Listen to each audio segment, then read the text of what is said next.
Aujourd'hui, je vais vous expliquer le parcours Rire et Savoir associé à Gargantua de Rabelais. Le parcours Rire et Savoir se concentre sur deux aspects majeurs de l'œuvre de Rabelais, l'humour et l'érudition. Voici quelques éléments clés pour comprendre ces deux aspects. L'humour. Rabelais utilise le rire comme un outil pour critiquer les travers de la société de son époque. Il emploie plusieurs formes d'humour, dont la satire, la parodie, la farce, le burlesque. Le rire chez Rabelais a pour but de divertir, mais aussi d'amener le lecteur à réfléchir et à remettre en question les idées reçues. L'érudition. Rabelais était un humaniste et un érudit. Son œuvre est truffée de références à la mythologie, à la Bible et aux auteurs de l'Antiquité. Il utilise ces références pour enrichir son texte et véhiculer des messages sur la nature humaine, l'éducation et la religion. En combinant humour et érudition, Rabelais parvient à créer une œuvre à la fois divertissante et profonde. Voici quelques exemples de la manière dont il associe rire et savoir dans Gargantua. D'abord, la critique de l'éducation. Rabelais critique l'éducation de son époque en utilisant l'humour, la satire et la parodie pour dénoncer les méthodes d'enseignement obsolètes et rigides, l'obscurantisme et l'inefficacité des institutions éducatives de l'époque. Voici quelques exemples de la manière dont Rabelais utilise l'humour pour critiquer l'éducation dans Gargantua. L'éducation de Gargantua. Les premières années d'éducation de Gargantua sont présentées de manière comique et satirique. Rabelais décrit comment le jeune géant est soumis à un enseignement rigide et répétitif basé sur la mémorisation des textes et des règles sans réelle compréhension. Cette critique s'adresse à la méthode d'enseignement scolastique de l'époque. Les maîtres de Gargantua. Les maîtres de Gargantua, tels que maître Jobelin et maître Eudémon, sont présentés comme des personnages pédants et ridicules qui ne font qu'enseigner des connaissances inutiles et dénuées de sens. Rabelais se moque d'eux pour dénoncer l'incompétence des enseignants de son temps. La lettre de Gargantua à Pantagruel. Dans une lettre adressée à son fils Pantagruel, Gargantua critique l'éducation qu'il a reçue en déclarant « Je me suis aperçu que, tout en croyant apprendre à vivre, je n'ai fait qu'apprendre à mourir. » Cette déclaration humoristique met en évidence l'échec de l'éducation traditionnelle à préparer les individus à la vie réelle.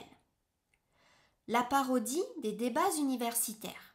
Rabelais se moque des débats stériles et des querelles intellectuelles qui prévalaient dans les universités de son époque. Par exemple, il décrit une dispute entre les maîtres de Gargantua sur la meilleure manière de former un A en écriture. Cette scène ridicule souligne l'inutilité des débats académiques et la perte de temps qu'ils représentaient. L'épisode de l'abbaye de Thélème. C'est l'épisode le plus important du livre. L'abbaye de Thélème est un lieu utopique créé par Gargantua et présenté comme une alternative à l'éducation traditionnelle. Les résidents de Thélème sont encouragés à étudier librement, à suivre leur passion et à développer leur esprit critique.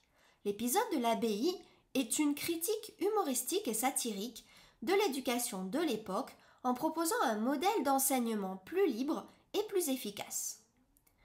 En résumé, Rabelais utilise l'humour, la satire et la parodie pour critiquer l'éducation et les méthodes d'enseignement de son époque dans Gargantua. Il dénonce l'inefficacité des institutions éducatives, les méthodes d'enseignement obsolètes et l'incompétence des enseignants, tout en proposant une alternative utopique à travers l'abbaye de Thélème. Nous allons maintenant parler de la satire de la religion. Rabelais critique les abus de l'Église, en particulier la cupidité et l'hypocrisie des moines et des clercs. Il dénonce également les superstitions et les croyances irrationnelles. Toutefois, il ne regrette pas la foi chrétienne en tant que telle, mais plutôt les dérives et les excès de l'institution religieuse. Voici quelques exemples de la manière dont Rabelais utilise l'humour pour critiquer la religion dans son œuvre. Les personnages ecclésiastiques. Rabelais crée des personnages ecclésiastiques comiques et grotesques, tels que Frère Jean des Entemeurs, pour souligner l'hypocrisie et les défauts des représentants de l'Église. Frère Jean est un moine guerrier qui ne respecte pas les vœux de pauvreté, de chasteté et d'obéissance. Ce personnage dénonce la corruption et le manque de piété de certains membres du clergé. La parodie des pratiques religieuses. Rabelais se moque des pratiques religieuses et des rituels en les parodiant et en les exagérant. Par exemple, il décrit le baptême de Gargantua avec un ton comique et exagéré, en présentant les nombreux parrains et marraines du géant et leurs noms ridicules.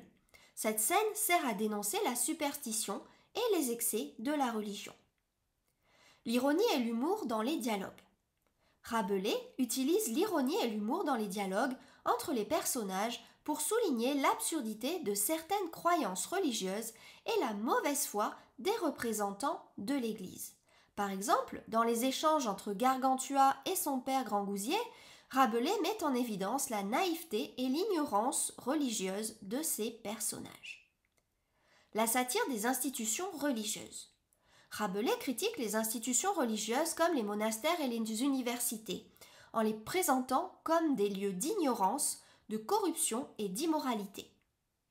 L'épisode de l'abbaye de Thélème, bien que principalement centré sur l'éducation, met également en lumière les abus de l'Église et propose une alternative utopique à l'organisation monastique traditionnelle. Le contraste entre la religion et l'humanisme.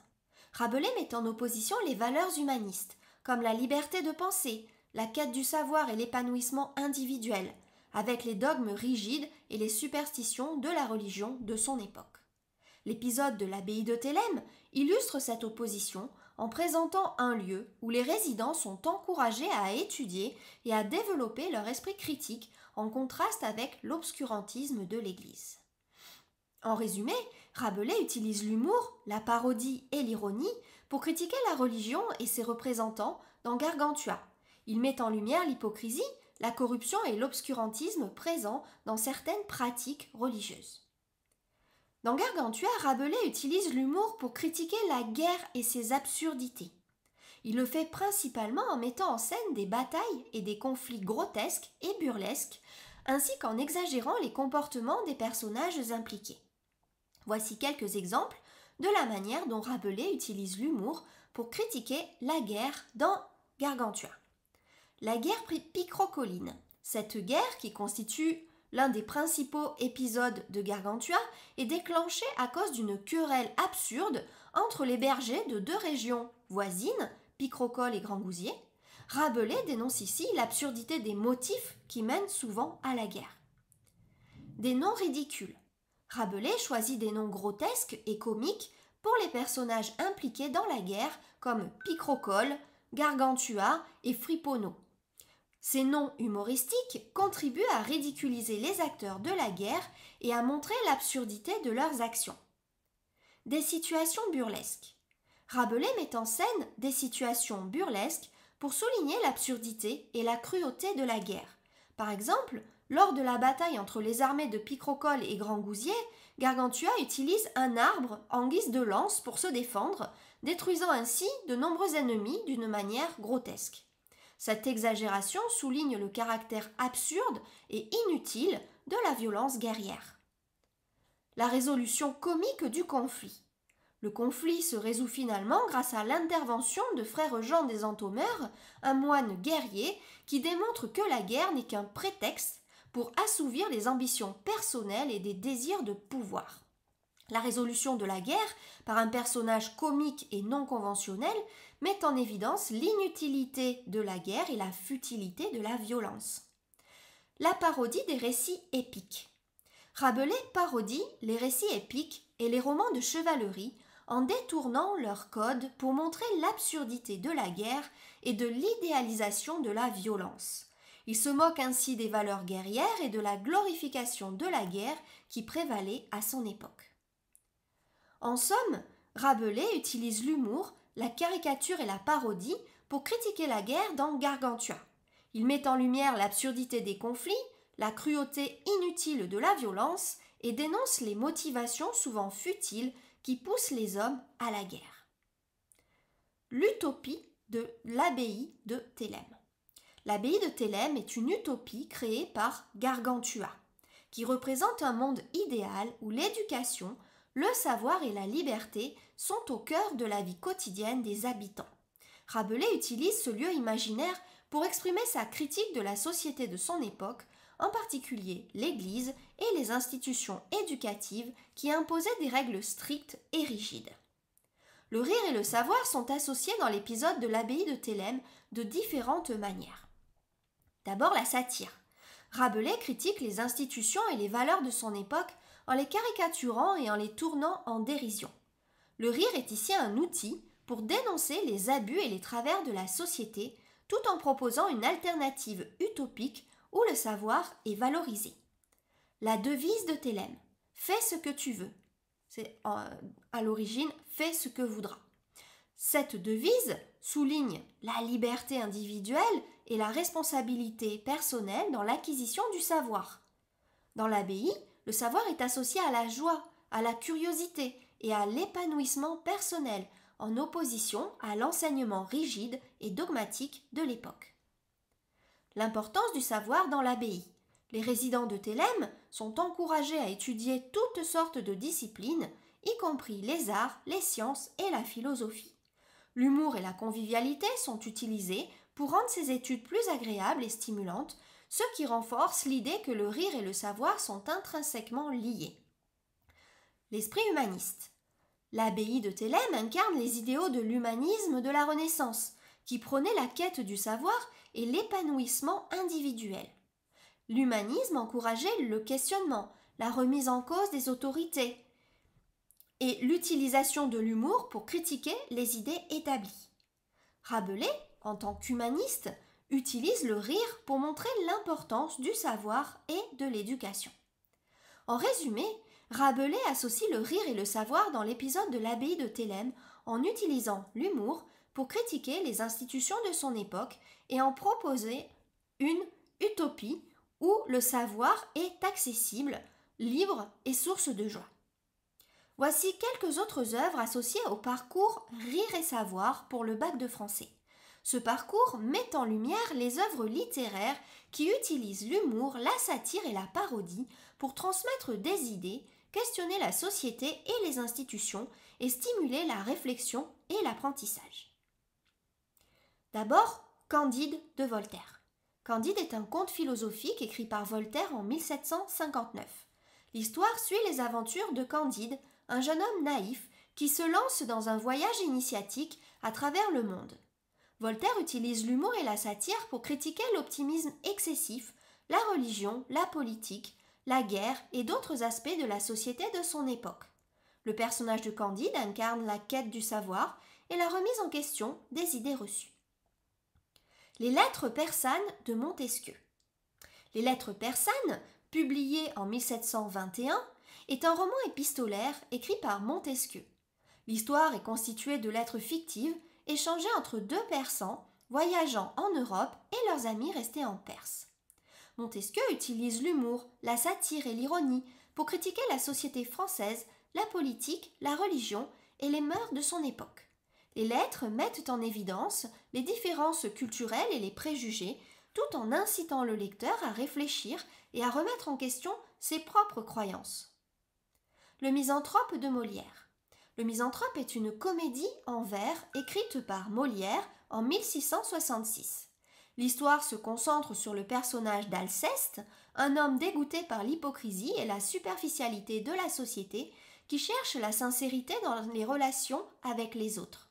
Molière utilise l'humour, la satire et la parodie pour critiquer les mœurs de la société française du XVIIe siècle et les comportements hypocrites. Le personnage d'Alceste incarne la quête de la vérité et la critique des conventions sociales. Les fables de La Fontaine. Les fables de La Fontaine sont un recueil de poèmes composé de 12 livres et publié entre 1668 et 1694. Les fables, généralement écrites en vers, mettent en scène des animaux anthropomorphisés pour illustrer des leçons morales et des réflexions sur la nature humaine. La Fontaine utilise l'humour, la satire et la parodie pour critiquer les vices et les travers des hommes et des institutions de son époque. Les fables sont des outils d'enseignement qui invitent le lecteur à réfléchir et à apprendre. L'école des femmes de Molière. L'école des femmes est une comédie en vers écrite par Molière en 1662. L'histoire tourne autour d'Arnolphe, un homme qui tente de former sa pupille Agnès pour en faire son épouse soumise et naïve. Molière utilise l'humour et la satire pour critiquer les conventions sociales, en particulier le patriarcat et la vision de l'éducation des femmes. Le personnage d'Agnès finit par se révéler plus rusé et indépendant qu'il n'y paraît, soulignant la nécessité d'une éducation plus équilibrée et respectueuse. Zadig de Voltaire. Zadig est un conte philosophique écrit par Voltaire en 1747. L'histoire suit les aventures de Zadig, un jeune homme cultivé et sage, qui traverse diverses épreuves et découvre l'injustice et l'absurdité du monde. Voltaire utilise l'humour, la satire et la parodie pour critiquer la religion, la politique, la justice et d'autres aspects de la société. Le personnage de Zadig incarne la quête de la sagesse et de la vérité, malgré les obstacles et les préjugés. Enfin, Don Juan de Molière, qui est une comédie en prose écrite par Molière en 1665. L'histoire suit les aventures de Don Juan, un séducteur cynique et impénitent, qui défie les conventions sociales et morales. Molière utilise l'humour et la satire pour critiquer les comportements libertins et l'hypocrisie religieuse. Le personnage de Don Juan incarne la transgression des normes établies et la remise en question des valeurs traditionnelles. Ces œuvres sont des exemples de la manière dont la littérature peut utiliser le rire et l'humour pour transmettre des idées, questionner la société et stimuler la réflexion et l'apprentissage. Le parcours Rire et Savoir pour le bac de français met en évidence l'importance de l'humour et de la satire dans la transmission du savoir et la critique des idées reçues. N'hésite pas à me poser toutes tes questions dans les commentaires en dessous de mes vidéos. Même si la question n'est pas en lien avec la vidéo, je réponds à tout le monde tous les jours. Je peux t'aider à faire ta dissertation, à mieux comprendre une œuvre. N'hésite pas, toutes les questions sont les bienvenues. À bientôt!